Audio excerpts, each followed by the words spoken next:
오늘은 올바른 은혜의 구원에 대해서 말씀드리려고 합니다. 우리 기독교 정통적인 교리가 구원은 은혜로 받는다예요. 그 말은 맞는 말씀입니다. 오늘 본문에 말씀하고 있죠. 구원은 하나님의 은혜로 받는다. 이것은 100% 옳은 말씀이고 바른 말입니다. 하지만 이 은혜라는 말씀을 잘못 해석하여 믿음 생활을 잘못하는 성도가 있습니다. 그래서 정확하게 알아야 됩니다. 오늘 본문에 너희는 그의 은혜로 인하여 그랬죠. 은혜로 인하여 믿음으로 말미암아 구원을 받았으니, 믿음이 들어갑니다. 믿음으로 구원을 받았으니 이것은 너희에게서 난 것이 아니요 하나님의 선물이라. 이 말씀의 뜻을 정확하게 알아야 돼요. 어떤 건 빼버리고 해석해서는 안 되는 거죠. 그러면 구원은 은혜로 받는데 뭘 보시느냐? 믿음을 보신다 그 말이에요.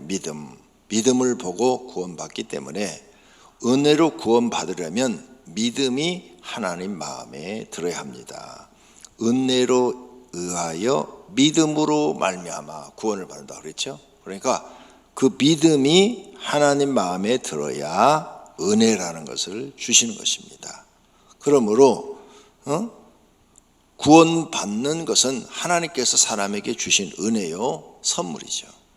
값없이 주시는 선물입니다. 하나님께서 믿음이 없는 사람은 은혜를 주지 않기 때문에 구원을 받지 못합니다. 은혜 못 받아요. 믿음이 없는 사람은. 즉 믿음이 없는 불신자를 하나님이 구원해 줄 수가 없잖아요. 날마다 못된 짓 하고 악한 짓을 하고 사는 사람, 그런 사람을 구원해 줄 수도 없고, 다른 신 숭배자, 우상 숭배자도 하나님이 구원해 줄 수가 없는 거죠. 은혜로 구원받는다, 이런 사람들도 다 받는다, 이렇게 생각하시면 안 돼요. 교회를 다녀도 믿음이 없는 사람이 있어요. 그런 사람은 은혜를 받지 못하는 겁니다. 은혜를 못 받으니까 구원도 못 받는 거예요. 그러니까 하나님이 은혜로 구원받는데 우리는 이 말을 잘못 알아듣고 해석하면은 자기가 스스로 망하는 길로 가는 것입니다. 그렇다면 첫 번째로 하나님의 은혜는 뭔가? 하나님의 은혜는 하나님께서 사람을 구원하시려는 큰 계획을 우리에게 보여주셨어요. 그게 하나님이 인간의 몸을 입고 이 땅에 와서 우리를 위해서 우리 죄를 짊어지고 십자가에서 죽으신 거예요. 그 자체가 은혜인 거죠. 우리를 구원하시기 위해서 하나님이 사람의 몸으로 와서 그 사람들이 지은 모든 개개인의 죄를 대신 짊어지고 십자가에 죽어주셨어요. 그게 하나님의 은혜입니다. 그래서 사도행전 15장에 그러나 우리는 그들이 우리와 동일하게 주 예수의 은혜로, 주 예수의 은혜는 예수님이 십자가에서 우리의 죄를 짊어지고 대신 죽어지신 그 은혜로 구원받는 줄을 믿노라, 이런 뜻이에요. 그러니까 하나님의 은혜는 뭐냐? 하나님이 너희들을 율법으로 구원하는 것이 아니요 하나님의 은혜로 너희를 구원해 준다. 구원해 주기 위해서 이 땅에 인간의 몸으로 오셔서 우리 죄를 짊어지고 죽으셨다. 이 자체가 은혜인 거예요. 이게 하나님의 큰 계획이요 은혜인 거죠. 그리스도 예수 안에 있는 속량으로 말미암아 하나님의 은혜로 그랬죠. 속량, 우리 죄를 예수 그리스도가 대신 십자가에서 속량, 죄값을 대신 갚아줬다는 거예요. 죄값을. 그럼 왜 하나님은 그렇게 해야 되느냐? 구약 성경을 보니까 이스라엘 백성을 특별히 선택해서 그들을 구원해라고 그랬는데 이스라엘 백성들이 말을 잘 안 듣네요. 하나님을 믿으면서 우상 숭배하고 하나님을 믿으면서 악한 짓은 다 하고, 그걸 책망한 것이 선지서예요. 선지자들이 쓴 책이 너희가 하나님을 믿으면서도 계속 우상 숭배하고 악을 행한다 이거야. 그래서 회개하고 하나님께로 돌아오라. 안 돌아오면 너희는 멸망이다. 계속 그 선포를 하고 있는 책이 구약 성경이에요. 그런데 왜 이들이 이렇게 죄를 짓게 되냐? 인류를 대표해서 하나님과 언약을 맺은 게 아담이에요. 아담이 우리의 시조잖아요. 대표를 했어요. 너는 선악과 먹으면 죽는다 이렇게 말씀을 했어요. 그런데 먹어버렸어요. 죽어서 그의 후손들을 우리는 다 죽게 된 거죠. 그런데 하나님은 자신이 하신 말씀을 편리할 대로 막 뒤바꿀 수가 없어요. 그러니까 이 인간들을 구원해 주려면 아담이 지은 그 원죄를 대신 갚아줘야 되는데 하나님 이후로 말씀했단 말이에요. 근데 그걸 사람한테 뒤집어 씌울 수가 없어요. 그래서 자신이 책임지는 거예요. 내가 책임지겠다 하고 사람의 몸으로 와서 아담이 지은 그 원죄를 십자가에서 딱 지고 죽어주신 거예요. 로마서에 이런 내용이 지금 써져 있어요. 내가 설명하는 그런 내용이. 그래서 이제 나나 여러분은 우리가 스스로 지은 죄 자범죄, 우리가 스스로 지은 자범죄를 회개하면 되는 거예요.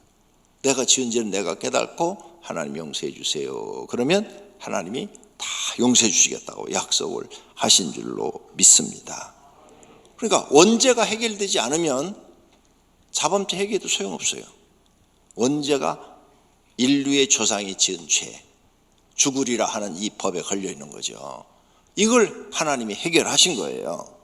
그러므로 아무리 세상 사람들이 착하게 살아도 원죄가 있어요. 원죄. 그러죠? 이 원죄가 해결이 안 돼요. 그리고 자기들 자범죄도 있어요. 자기들이 지은 죄. 그것도 해결이 안 돼요. 그러니까 여러분 교회 나오면 원죄가 뭔지 자범죄가 뭔지 정확하게 알고 있어야 돼요. 근데 이 원죄의 문제는 예수님이 해결해 줬어. 그러니까 우리는 내가 지은 죄, 스스로 내가 지은 죄만 회개할 줄 알면 하나님의 은혜로 구원받는다는 것을 믿으시기를 바랍니다. 이런 예수님이 십자가 지고 나의 죄를 짊어지고 죽으셨다는, 원죄를 짊어지고 죽으셨다는 이 사실을 믿고 그 믿는 그 믿음을 보시고 이제 하나님이 그래 내가 너를 구원해 주겠다 하고 은혜를 베푸는 거예요. 그래서 너희는 그 은혜에 의하여 믿음으로 예수 그리스도가 내 죄를 지고 십자가에 죽으셨다는 사실을 믿음으로 말미암아 구원을 받았으니 이것은 너희에게서 난 것이 아니요 하늘의 선물이라. 할렐루야.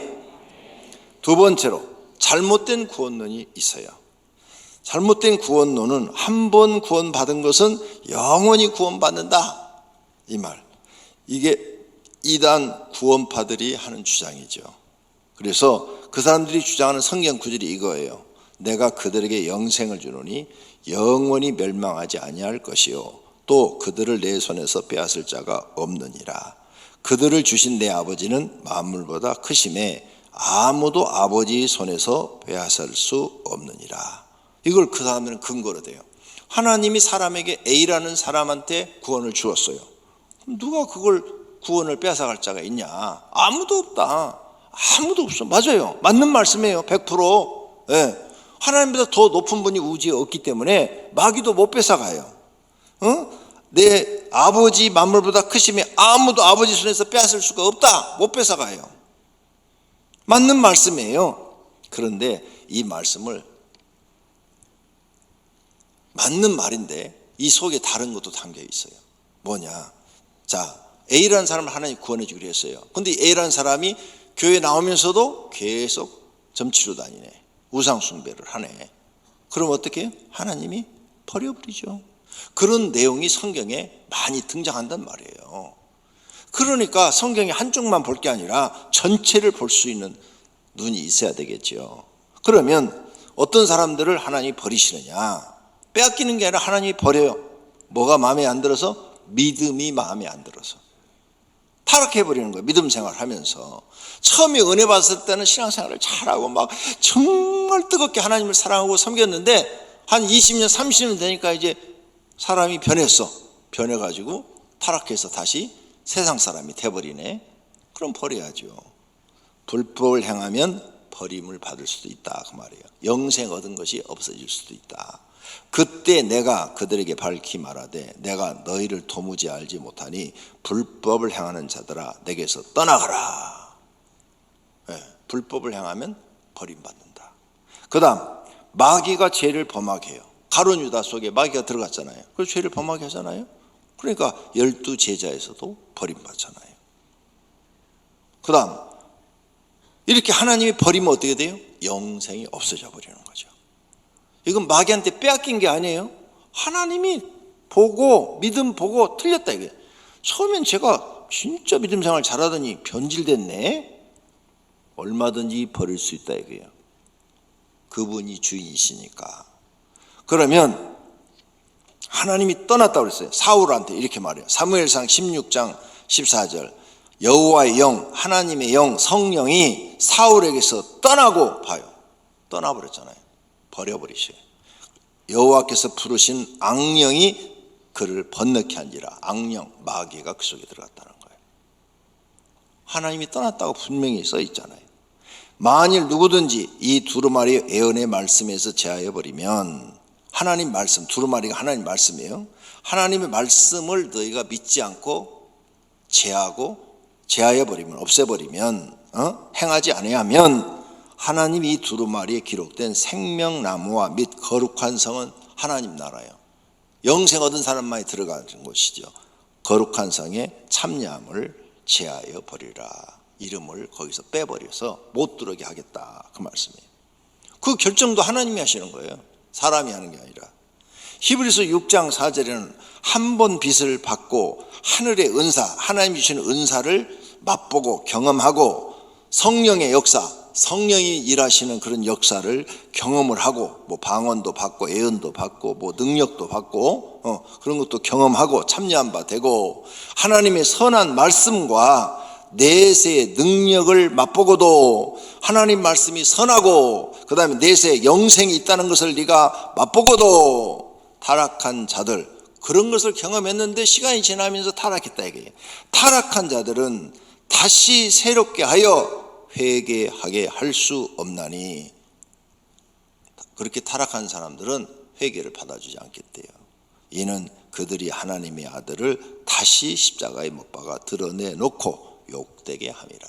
봐요. 성령의 역사까지 경험했죠. 그런데 버림받잖아요. 성경에 이렇게 다른 말씀들이 많이 있는데 이 외에도 수두룩해요. 그런데 이런 말씀들을 안 보는 거죠. 안 보고 자기한테 편리하고 유리한 말씀만 뽑아서 딱 하는 거예요. 우리가 상식적으로 생각해도 교회 나와서 우상 숭배하면 100% 지옥이잖아요. 하나님 믿고 내가 목사 됐어. 근데 목사 됐는데 성경을 잘못 전해서 많은 영혼을 지옥 보냈어. 그럼 그 사람은 어떻게 되는 거예요? 목사는 100% 지옥이죠. 교회를 다니면 구원 받고 영생을 얻었으면 구원 받은 사람처럼 살아야 됩니다. 그래야 하나님께 그 믿음을 인정받는데, 구원을 받았다고 말하면서 구원받은 사람 사는 게 아니라 세상 악한 사람처럼 살고 있네. 그런 사람이 어떻게 구원받았습니까? 못 받았습니다. 안타깝죠. 우리는 성경 말씀을 정확하게 알아야 됩니다. 행위로는 구원받지 못합니다. 행위에서 난 것이 아니라 이는 누구든지 자랑하지 못하게 함이라. 직책으로도 구원 못 받습니다. 목사, 장로, 권사, 집사, 성도, 또 행위, 내가 교회 충성을 했어도 구원받지 못해요. 행위로는 구원받지 못한다고 성경에 명시를 했기 때문입니다. 왜? 행위로 구원받으면 자랑해. 천국 가서 내가 하나님께 충성해서 이렇게 많이 구원받았다고 자랑하니까 그걸 못하게 해서 안 된다고 딱 잘랐어요. 네가 천국에 들어온 이유는 100% 하나님이 너의 죄를 용서해 주었기 때문이다. 이거예요. 그 죄를 용서해 주는 것은 하나님이시니까 은혜로 구원받는 건 줄로 믿습니다. 그런데 잘못된 기독교인들이 자신이 하나님께 헌신한 것이 생각하고 그 헌신한 것만 생각하고 죄 지은 건 생각지 않고 착각하고 구원받았다고 생각을 하는 것입니다. 잘못된 구원관으로 교회 생활에 죄를 지어서 여러 교인들 시험 들게 하고, 가정 생활에서 죄를 지어서 가정이 그냥 엉망진창이고 다투고 싸우고, 사회생활도 나가서 돈밖에 몰라가지고 남한테 피해를 주고 남의 것을 착취하고, 그러면서도 회개도 안 하고, 회개하면서 고쳐야 되는데 잘못을 고치지 않습니다. 오히려 뻔뻔스러운 얼굴을 드러냅니다. 그러므로 이런 사람들은 다 영벌받는 곳으로 갑니다. 죄가 없어도 행위로 구원받지 못해요. 내가 죄가 하나도 없어요. 그래도 행위로는 구원이 안 돼요. 왜? 성경에 행위로 구원이 안 된다고 딱 써놨어요. 율법을 지킨다고 구원 못 받아요. 왜? 은혜로 구원받는다고 성경에 써놨잖아요. 하나님의 입에서 나오는 말이 바로 언약이기 때문에, 은혜로 구원받기 때문에 안 돼요. 하나님이 아무리 죄가 없어도 너 여긴 들어오지 마, 천국에 들어오지 마, 그럼 못 들어가는 거예요. 근데 죄를 졌어도 하나님이 그래 너 천국에 들어와, 그럼 들어가는 거예요. 여러분 집도 여러분 마음이잖아요. 하나님 나라도 하나님 마음이에요. 그런데 죄를 안 지은 사람이 있어요? 단 한 사람도 없어요. 모든 사람 다 죄 가운데 살아요. 그러니까 그 죄의 용서함을 베푸시는 분이 하나님이시기 때문에 하나님의 은혜를 받지 않고는 죄 용서가 안 돼요. 그래서 우리는 내 죄를, 교회 나오는 사람들은 자기 죄를 늘 성경을 읽다가 깨닫고 회개하고 고쳐나가는 거예요. 하나씩 하나씩. 그래서 하나님이 원하는 선한 사람, 의로운 사람으로 변화되는 줄로 믿습니다. 그래서 교회는 오래될수록 변화돼야 돼서, 오래될수록 의롭고 선해야 되고, 오래될수록 겸손해야 되고, 오래될수록 더 낮아져야 되고, 오래될수록 더 다른 사람을 잘 섬기는 사람이 은혜 받은 사람이랍니다. 반대로 행하는 사람은 불쌍한 사람이에요. 교회를 다녀도 진리를 깨닫지 못한 사람입니다. 그러므로 하나님 나라 주인이 하나님이시고 영생을 주신 이도 하나님이시고 모든 주권이 하나님께 있고 하나님의 뜻대로 한다는 사실을 믿으셔야 됩니다. 세 번째로, 그렇다면 우리가 은혜를 받았어요. 은혜를 받았으면 은혜 받은 사람을 어떻게 알 수가 있느냐? 은혜 받으면 첫째로 깨달은 것이 나는 죄인이라는 걸 깨달아요. 여기 성도들 은혜 받은 분들이 많아요. 막 성령이 내게 임해가지고 은혜 처음 받았을 때 막 눈물, 콧물을 막 2시간, 3시간씩 흘리잖아요. 회개하고. 그때 뭐가 깨달아서 그렇게 눈물을 흘린 거예요?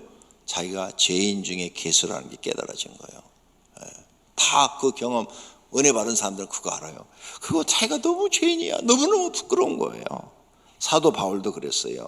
죄인 중에 내가 괴수니라 깨달았어요.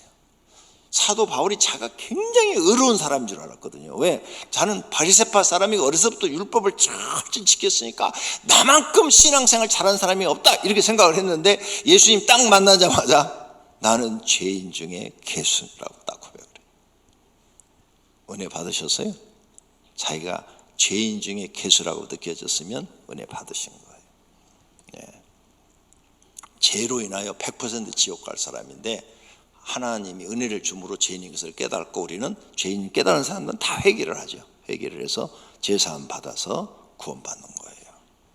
두 번째 은혜 받은 사람의 특징은 하나님 은혜를 감사드릴 줄 알아요. 하나님 감사합니다. 본래 죄의 종이었는데 이제 내가 성령의 은혜를 받고 예수님의 은혜를 받고 내가 하나님의 은혜를 깨닫게 됐습니다. 하나님 감사합니다. 감사합니다. 감사가 넘치는 줄로 믿습니다. 또 은혜 받은 사람의 특징은 겸손해져요. 겸손이 뭐예요? 낮아지는 게 겸손이요. 말로만 그냥 목사님 이런 게 아니라 진짜 마음이 낮아져 있는 거. 그래서 예수님이 낮춰라. 자기를 낮추는 자는 높아지리라. 그래서 예수님 스스로 낮아져요. 은혜 받은 사람은요, 그 사람이 어떤 사람이든 간에 재벌 회장이든 대통령이든 장관이든 낮아집니다. 절대 자기를 높게 생각지 않아요. 아유, 나도 성도님과 똑같은 죄인입니다. 아무리 큰 교회 목사도 나도 성도님과 똑같은 죄인입니다. 그래요. 그게 사실이지 않습니까? 오히려 큰 교회를 하니까 더 큰 죄를 졌을 수도 있어요.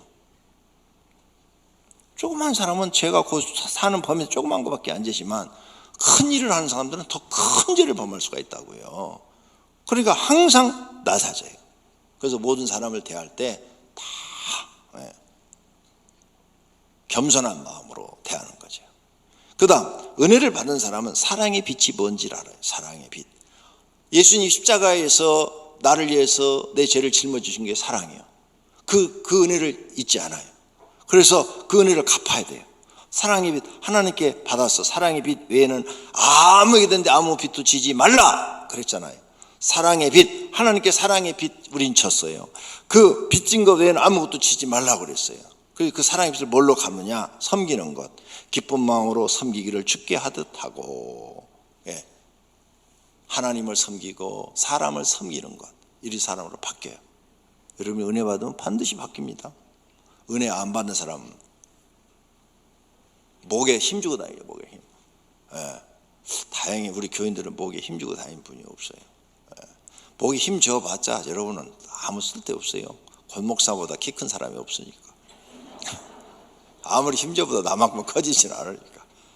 예. 감사하죠. 그래서 저도 목에 힘을 탁 빼고 성도들 만나면 항상 인사하고 섬기려고, 어떻게든지 섬기려고 노력하고 있습니다.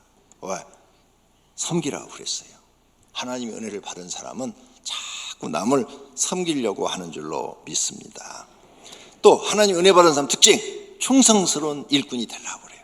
하나님 은혜 보답해서 맡은 자의 구할 것은 충성이라. 그래 하나님, 난 하나님께 충성스러운 일꾼이 되겠습니다. 하나님이 내 죄를 용서해 주고 나에게 영생을 주었는데 내가 어떻게 이걸 보답합니까? 그래서 맡겨진 일은 그냥 충성을 다하려고 그래요. 그게 은혜 받은 사람이에요. 아이, 저 시간 없어 못해요. 바빠 못해요. 아유, 다른 사람 시키세요. 은혜 받은 사람 아니에요. 교회 다니는 사람이지. 그 다음, 은혜 받은 사람은요, 하나님을 경외해요. 하나님께서 이렇게 하시는 모든 일이 경이롭고 위대하셔요. 와, 하나님이 하시는 일은 측량할 수가 없어요. 그러니 예배 시간에 나와서 하나님을 경외합니다. 경배합니다. 하나님을 찬양합니다. 이런 마음으로 삽니다. 그게 은혜 받은 사람의 특징입니다. 할렐루야. 그 다음, 은혜 받은 사람은 하나님의 뜻을 이루어드리려고 삽니다. 옛날에는 내 욕심을 채우기 위해서 인생을 살았어요. 근데 욕심 내려놓고, 내 뜻 내려놓고 이제 하나님의 뜻을 이루기 위해서 살아요. 사도 바울처럼 내가 달려갈 길과 주 예수께 받은 사명, 곧 하나님의 은혜의 복음을 증언하는 일을 마치려 하면은 나의 생명조차 조금도 귀한 것으로 여기지 않으리라 하면서 하나님 뜻을 이루기 위해서는 무엇이든지 하겠다는 거예요. 이런 사람으로 바뀐 사람이 은혜 받은 사람입니다. 결론으로 하나님의 은혜를 경험하고도 은혜 밖에서 사는 사람들이 있어요. 은혜 바깥에서. 이런 사람들은 하나님이 역사하는 것을, 성령의 역사를 경험했어요. 교회 와서 말씀의 은혜도 받았어요. 그런데 말씀 안에서 사는 게 아니라 말씀 밖에서 사는 사람들, 하나님의 뜻대로 살지 않는 사람들이 은혜 밖에 있어요. 세상 욕심을 채우기 위해서 교회 다니는 사람도 은혜 밖에 있어요. 교회 가정 사이에서 죄 짓고 사는 사람도 은혜 밖에 있어요. 마귀의 말에 속아서 계속 지금 세상에서 살고 있는 거예요. 은혜 밖에 있는 거죠. 살 길은 죄를 회개하고 죄를 깨닫고 회개하는 것뿐입니다. 불법이 사함을 받고 죄가 가려짐을 받는 사람은 복이 있고, 하나님 앞에 불법을 용서받고 죄를 용서받은 사람은 복이 있는 사람이다. 이 말씀입니다. 할렐루야. 그런 분들이 되기를 축원합니다. 하나님 은혜 안에 사는 사람들이 있어요. 하나님 은혜를 받았어요. 너무 그 은혜 감사해서 은혜 안에 사는 거죠. 그래서 그 은혜 안에 사는 사람들은 하나님에 감사하고 하나님 뜻을 이루어드리려고 살아요. 그래서 내가 나 된 것은 하나님의 은혜로 된 것이니 내게 주신 그 은혜가 헛되지 아니하여, 내가 헛되지 않도록 하기 위해서 열심히 은혜 안에 나는 산다. 내가 모든 사도보다 더 많이 수고하였으나 내가 한 것이 아니요 오직 나와 함께 하신 하나님의 은혜로다. 하나님 앞에 더 일을 많이 했다는 거예요. 그래서 은혜를 받고 은혜 안에 사는 사람들은 자신을 희생합니다. 하나님을 경외합니다. 하나님 사랑, 이웃 사랑을 실천합니다. 자신의 뜻을 내려놓고 하나님 뜻을 이루어 드립니다. 사람들에게 신앙의 본이 됩니다. 이런 사람들은 하나님의 은혜 안에 사는 사람들이에요. 은혜를 더 은혜되게 했어요. 그래서 하나님이 이런 사람 보고 막 기뻐합니다. 하나님이 이런 사람과 함께 해주십니다. 이런 사람은 천국에 100% 들어갑니다. 그리고 땅에서도 하나님이 복을 주십니다. 성도들이 바른 구원관을 가지고 신앙생활하여 영생의 복 받으시기를 축원합니다.